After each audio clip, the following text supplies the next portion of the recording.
8 dasar diagnosis akupuntur dalam traditional Chinese medicine. Jadi metode diagnosis akupuntur itu dibagi menjadi beberapa. Pertama, berdasarkan 8 dasar diagnosa yang akan kita bahas pada saat ini, berdasarkan faktor patogen, berdasarkan Qi dan Xie, berdasarkan Wei Qi, Ying, Xie, berdasarkan organ Chang Fu, berdasarkan 12 meridian umum, berdasarkan 8 meridian istimewa, dan berdasarkan 6 meridian.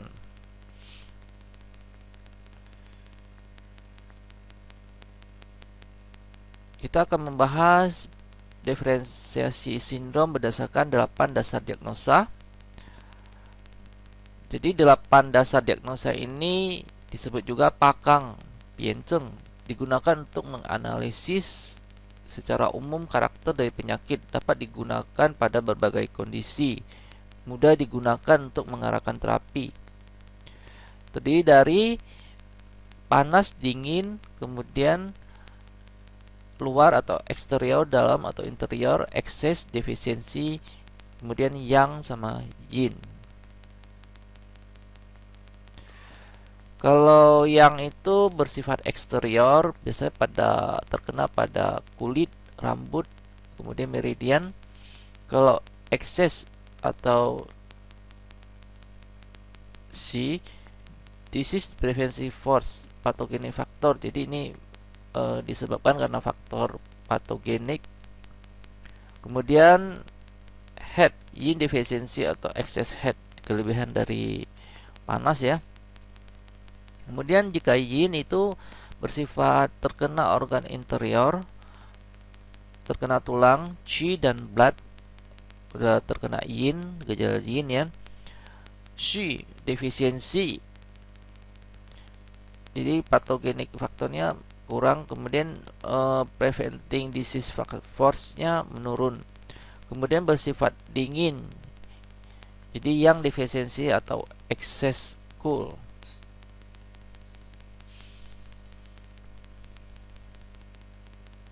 Delapan dasar diagnosa ini yin yang internal dan eksternal, cool and hot. Defisiensi sudah terkena organ tapi tidak ada patogenik faktor. Kalau udah ekses, organnya masih bagus atau kuat, disebabkan karena faktor patogenik. Kalau eksternal itu biasanya terkenanya akut, kalau internal itu kronik dan sudah terkena organ. Jadi kalau eksternal masih terkena kulit, otot, dan meridian.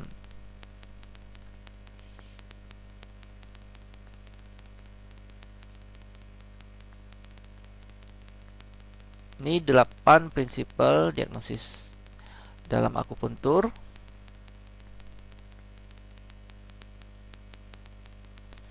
Kita akan lihat mengenai jika ekses yang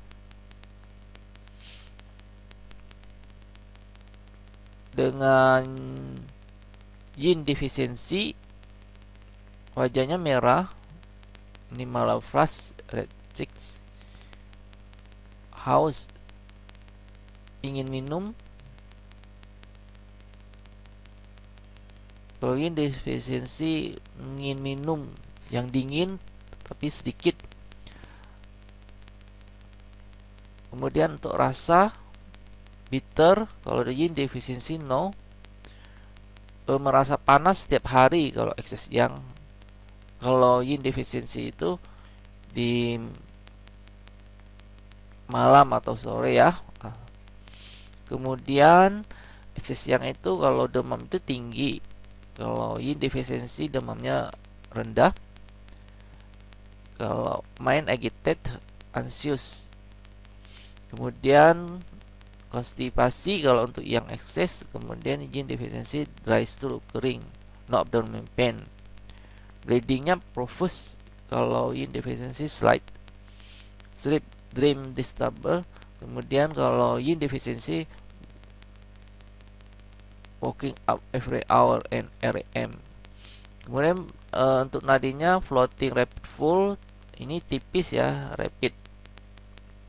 Kemudian untuk lidah berwarna merah dengan kuning, selaput lidah kuning, merah dan tipis selaputnya. Untuk cara treatmentnya adalah clear heat, kemudian untuk yin deficiency, nourish yin, clear deficiency heat. Ini gejala kalau yin excess dengan yang defisiensi. Yin excess itu dingin ya. Terus kita lihat lidahnya. Kalau yang defisiensi lebih merah. Jadi feel better bowel movement, can warm up, local pain and pale bruise.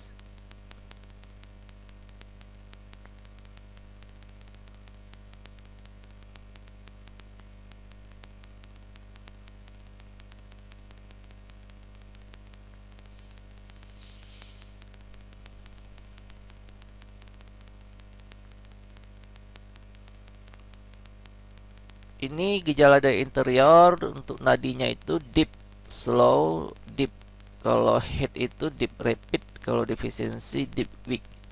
Kalau excess itu deep, full, and rapid.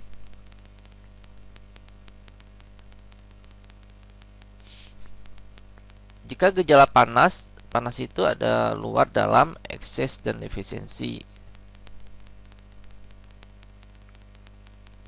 Jika dingin, terdapat gejala luar, dalam, ekses, dan defisiensi. Kalau luar itu ada panas dingin dan ekses defisiensi. Dalam itu panas dingin dan ekses dan defisiensi.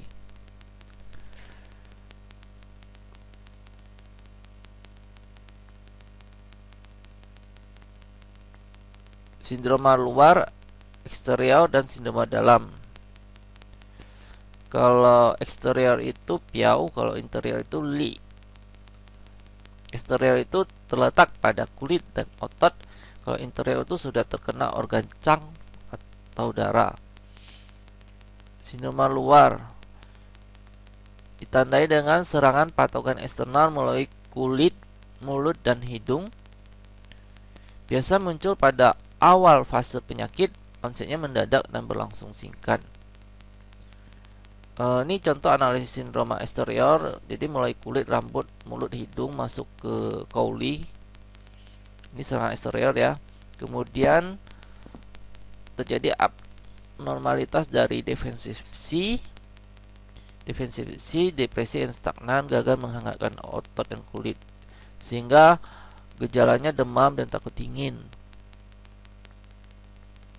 Jadi kalau defensive C-nya gagal menghangatkan kulit, kita akan takut dingin. Kemudian paru gagal dispensing menyebarkan qi ya, dan menurunkan qi yang turun, sehingga qi berbalik arah. Jadi akan terdapat gejala batuk. Kemudian mempengaruhi lubang paru-paru sehingga hidungnya buntu. Qi gagal dispensing, hidungnya meler. Jadi ini gejala ISPA ya, infeksi saluran pernapasan atas, batuk pilek. Kemudian qi patogen menyerang meridian. Qi dan darah tidak bergerak bebas. Jadi akan terdapat gejala nyeri kepala dan badan. Kemudian qi pertahanan dan qi patogen bertempur di eksterior, sehingga nadinya akan mengambang atau floating. Kemudian kalau dilihat di pemeriksaan lidah akan merah terang dengan selaput putih tipis. Ini adalah contoh pembentukan qi, paru, limpa bertemu dengan udara, makanan menjadi pectoral qi atau chong qi, baru ke yen qi, kemudian chen qi, baru nutritive qi, baru defensive qi. Ini untuk gerakan dari qi ya. Kalau paru turun, kalau liver naik, kalau ginjal ascending, limpa ascending. Kalau lambung juga turun, jantung juga turun gerakan qi-nya. Ini 8 dasar perabaan nadi. Ada floating, ada deep, ada rapid, ada slow, ada full, ada empty, ada slippery, ada copy. Organ chunk itu termasuk organ chunk misalnya paru, jantung, spleen, liver, kemudian kidney. Kalau yang warna ini melambangkan unsur dari 5 unsur. Fu itu usus besar, usus kecil, jadi organ yang berongga ya. Kemudian lambung, kemudian empedu, kemudian kandung kemih. Kalau dibagi menjadi 3, upper warmer itu jantung dan paru, kemudian middle warmer itu spleen, liver and stomach, limpa, hati dan lambung. Kemudian untuk lower worm, ginjal dan usus. Ini organ chunk, organ dalam tradisional Chinese medicine. Kita akan melihat sindroma luar atau eksterior. Gejalanya demam disebabkan stagnasi Wei Qi karena faktor patogen eksternal yang menyerang permukaan tubuh. Wei Qi yang mengalami obstruksi dan tidak dapat terdispersi. Gejalanya biasanya takut angin dingin. Apabila Wei Qi tidak dapat terdispersi dengan normal sehingga kulit dan otot tidak ternutrisi dengan baik. Kemudian gejala lain nyeri kepala dan seluruh tubuh. Faktor patogen eksternal menyebabkan stagnasi meridian kolateral sehingga menimbulkan nyeri kepala dan nyeri seluruh tubuh. Gejala lainnya hidung buntu, ingus encer, nyeri tenggorokan dan batuk. Faktor patogen eksternal menyerang paru melalui kulit, mulut, hidung sehingga mengganggu fungsi paru untuk dispersing dan descending. Saput tipis putih, saput lidahnya putih dan tipis, kemudian nadinya mengambang. Kemudian kita akan mempelajari sindroma dalam atau interior. Tanda dan gejala penyakit terletak di dalam tubuh. Interior itu organ chang, fu, kemudian qi dan darah. Biasa tampak di fase tengah dan fase akhir dari penyakit infeksi dan pada penyakit lainnya karena gangguan internal. Penyebab sindroma ini bermacam-macam, lokasinya bermacam-macam, manifestasi kliniknya juga bermacam-macam.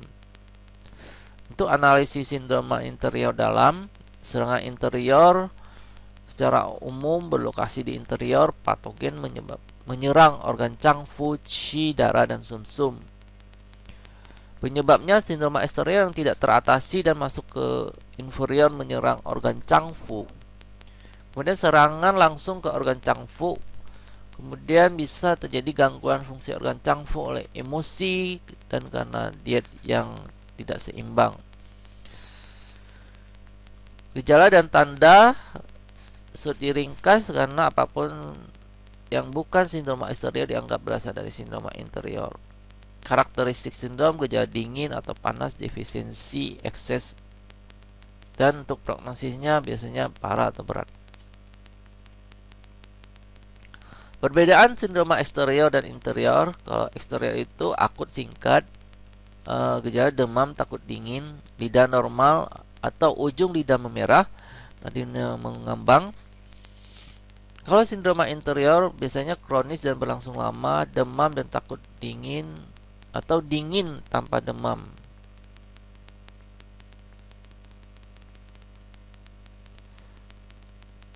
Kemudian lidahnya abnormal, ada berbagai kemungkinan. Kemudian kalau nadinya biasanya dalam.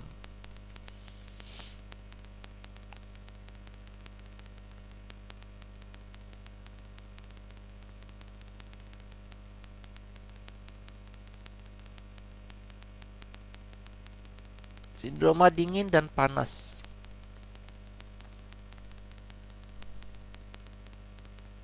Sindroma dingin berarti ekses yin atau defisiensi yang, kelebihan dari yin.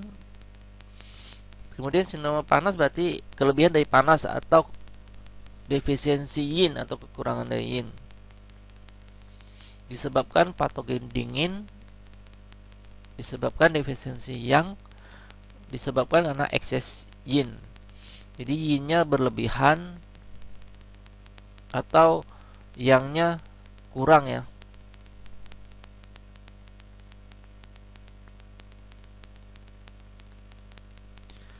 Analisis sindroma dingin karena serangan dari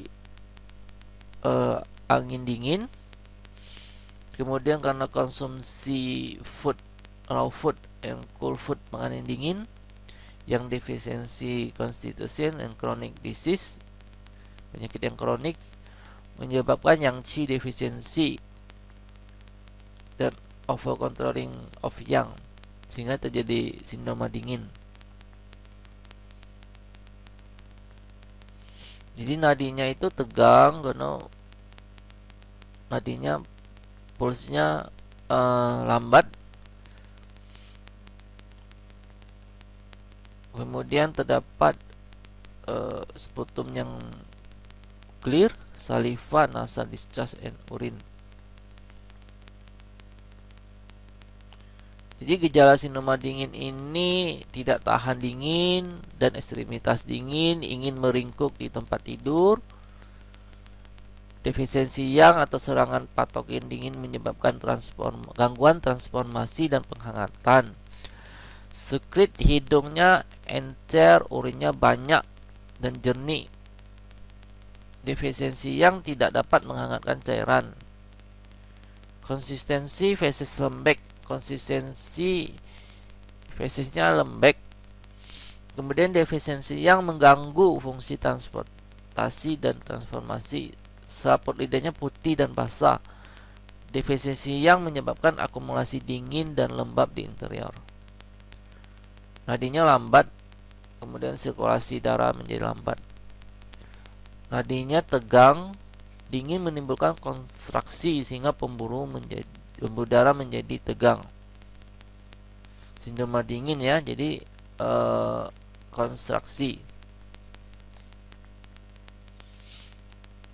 Sindroma panas disebabkan oleh serangan patogen panas. Defisiensi yin ya, ini defisiensi yin. Kemudian hiperaktivitas dari fungsi tubuh. Ini analisis sindroma dari panas.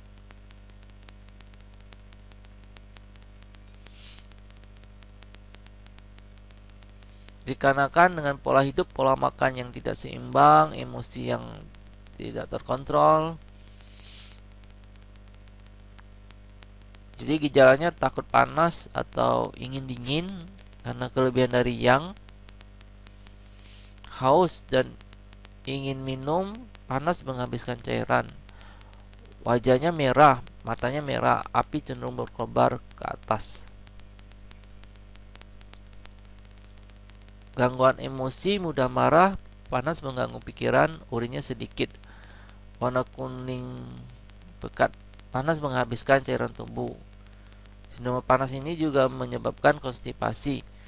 Panas menghabiskan cairan tubuh, mengganggu fungsi transmisi usus besar.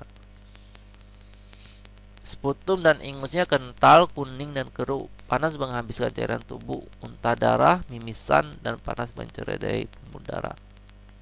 Ini ada gejala dari sindroma panas. Lidahnya merah dan selaput kuning karena panas. Lidah kering karena defisiensi cairan tubuh. Nadinya cepat, panas dan mempercepat sirkulasi darah. Ini perbedaan sindroma panas dan dingin. Kalau dingin itu tidak takut dingin, suka hangat, tidak haus. Wajahnya pucat, ekstremitas dingin, urinnya banyak dan jernih. Konsistensi fesesnya lembek. Lidahnya pucat, selaput putih nadi.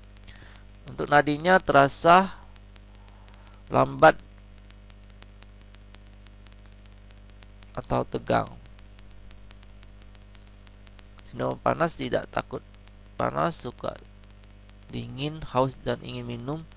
Wajah kemerahan, hangat, ekstremitasnya hangat. Kemudian sedikit konsistensi fesis kering, lidah merah, selaput kuning, nadi cepat. Sindroma defisiensi dan sindroma ekses. Ekses itu stagnasi dari qi dan darah. Terdapat coolness, dampness, and phlegm atau cairan. Kemudian defisiensi spleen dan lambung dan limpanya terjadi kelemahan. Kidney qi-nya lemah, esensinya lemah. Darah tidak dapat terus.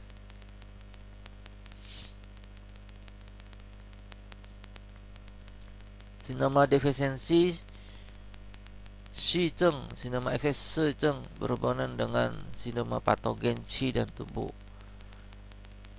Sindroma defisiensi berarti defisiensi dari qi, sindroma ekses berarti ekses dari patogen. Sindroma defisiensi Zheng berhubungan dengan kondisi yang menyebabkan defisiensi qi, yin yang, qi blood, body fluid, jin ye, dan chang fo. Gejala defisiensi yang muncul defisiensi yang dan atau qi. Gejala defisiensi yin muncul dari defisiensi yin dan atau darah xie. Ini analisis dari sindroma defisiensi karena pola hidup, pola makan, karena ada injury atau luka ya, atau karena emosi yang berlebihan, seksual yang eksesif, kemudian tidak diterapi, dan ini adalah gejala-gejalanya. Wajahnya pucat, lesu, takut dingin, ekstremitas dingin, defisiensi yang tidak bisa menghangatkan, lesu dan mudah lelah. Defisiensi yang menyebabkan gangguan sirkulasi qi, keringat spontan, dan defisiensi yang tidak dapat mengontrol permukaan tubuh. Lidah tebal, lunak, dan pucat. Nadinya lemah dan lambat.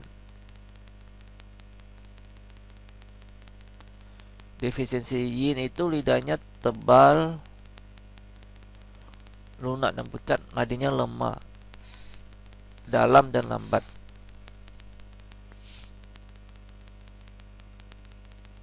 Gejalanya gangguan emosi, rasa panas pada dada, telapak tangan, telapak kaki. Defisiensi darah tidak dapat mengontrol yang, pipi kemerahan, tenggorokan, dan mulut kering. Defisiensi yin dan darah menyebabkan api naik, berat badan turun.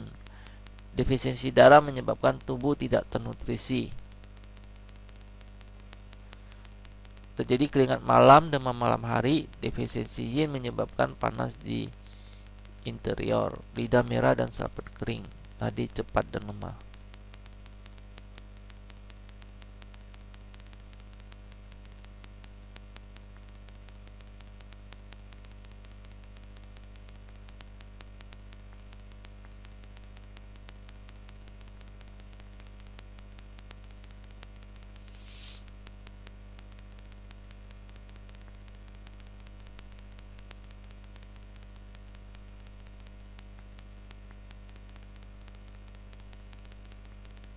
Kemudian sindroma ekses Zheng disebabkan karena patogen eksternal yang menyerang tubuh, akumulasi faktor patogen dalam tubuh. Gejalanya seperti ini.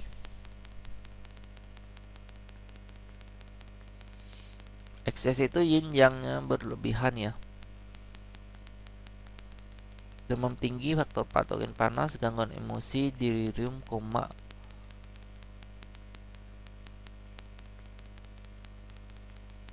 Kemudian faktor patogen mengganggu jantung atau sen, rasa tertekan di dada, napas kasar, banyak prek.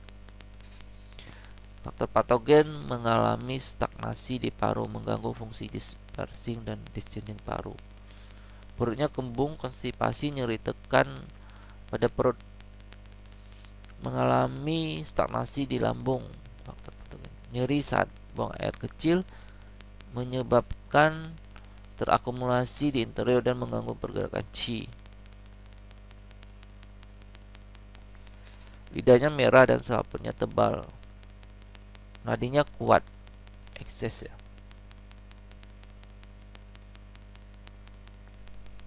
Perbedaannya adalah kalau defisiensi itu lama, bersifat kronis, tubuhnya kurus dan lemah, ditekan enak.